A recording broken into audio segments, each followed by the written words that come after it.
Welcome back everybody to another update video. So we've got 6 films to look at today, 3 standard Blu-rays, a couple more special edition versions, and then a limited edition version of which is a sequel to a long, highly regarded film. And we're going to look at the first few of the more standard versions, and the first one is Eye in the Sky, which has a great 4 lead cast. You've got Helen Mirren, Aaron Paul, Alan Rickman and Bakard Abdi, who you most likely will know from Captain Phillips, who was the lead pirate in that. And amazing film really, about the consequences of drone warfare and, you know, whether or not they should be used indiscriminately, or, you know, whether or not intelligence is more important than just gut feeling or anything like that really. So it's underrated, quite frankly, in terms of war films that are out from the last few years, because this came out in 2016, so it's only 5 years old, but yeah, really rather highly underrated. Another highly underrated film, as far as I'm concerned, is Blue Thunder with Roy Schneider. This is probably like the 10th film I own from him by now, but yeah, really rather good. A bit of an expensive Blu-ray just because it's a bit more of a unknown film, but yeah, basically he's a cop piloting a highly advanced helicopter that is, after the government or whatever, something like that. It's been a while since I've seen it, but you can tell it's a new release because it's got the new BBFC rating logos on them. And I really look forward to seeing this once again, because it has been a while since I've seen it, and it should look good on this new Blu-ray. And the third and final standard Blu-ray is a really rather superb Queen and Slim. Basically think of this as a more political, more thematically weighty version of Bonnie and Clyde. And absolutely superb lead performances. It rollicks along despite being a length of can't see, it's red on black on the back and my eyes are absolutely woeful, but it's quite long. It's 2 hours 12 minutes or thereabouts, so it's not a short film by any means, but it makes uses that length really rather well. You get to like the 2 lead characters on the cover here really quickly, so their predicament and their situation that they get in is really rather engrossing. You really feel for them, and you get behind them really rather quickly. And 2 great performances, and really well directed, really well shot, and emotionally heavy as well. And now we go on to a Criterion film. I think this is only the 6th single release that I've bought from Criterion, although obviously I do have the Showa collection from the Godzilla series, and it's Mildred Pierce, starring in the great Joan Crawford.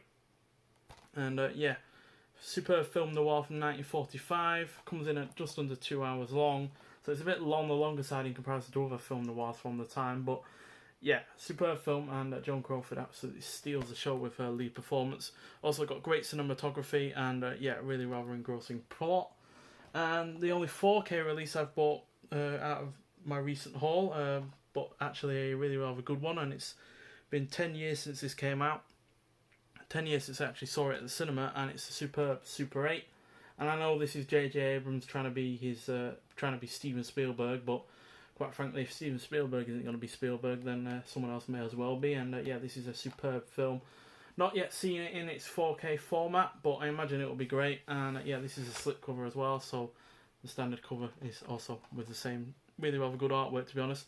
Bit of a shame that this artwork wasn't given the poster treatment via a limited edition or anything like that, but yeah, it's just should be good. It's just a shame that the discs are plain, so it's a bit disappointing, but yeah, I really wish this had been given the limited edition treatment, because like I said, it is 10 years old, so for its 10th anniversary, just having it out on 4K seems a bit underwhelming, to be honest. I would have preferred it to have been given the a bit more of a limited edition, some art cards, posters, something like that, but unfortunately not.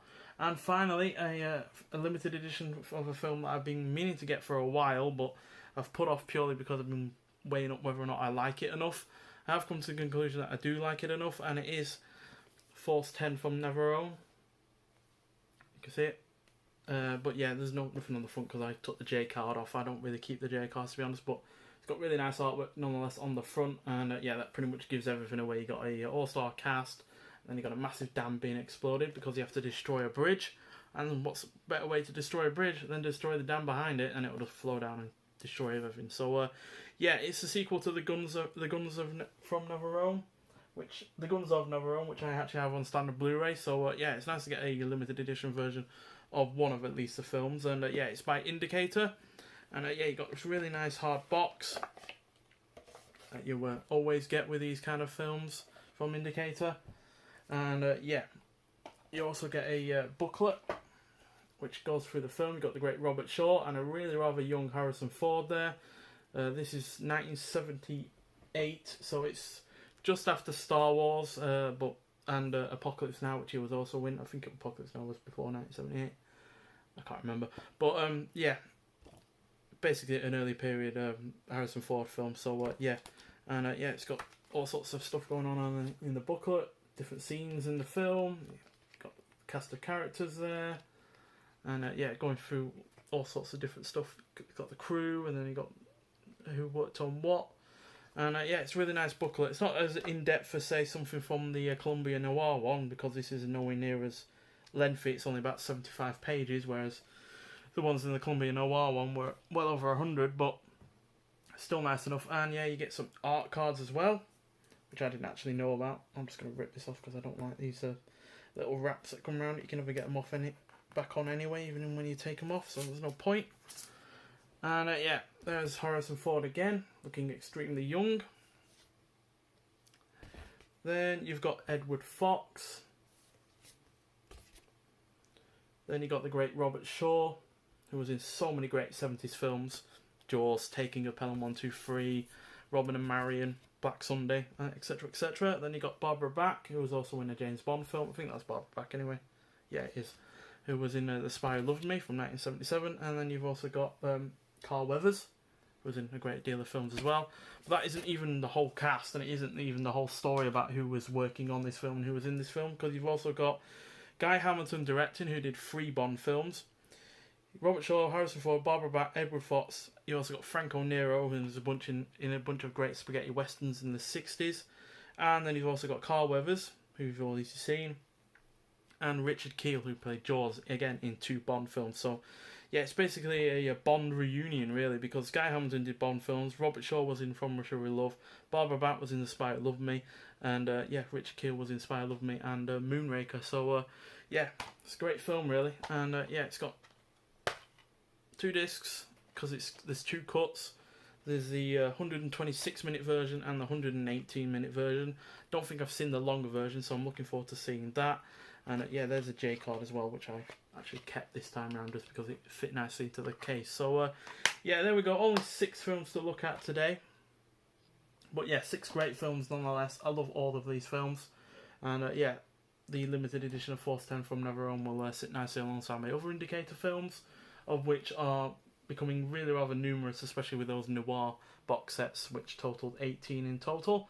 I've seen more of those films as well from Columbia Noir number 3 box set. Between Midnight and Dawn is currently my favourite out of the lot, but I will be watching The Sniper and City of Fear soon. I'm expecting The Sniper to be just as good. Bit ambivalent about City of Fear, but I'm hoping it will exceed my expectations. But nonetheless, thanks for watching, and I'll see you in the next one. Bye.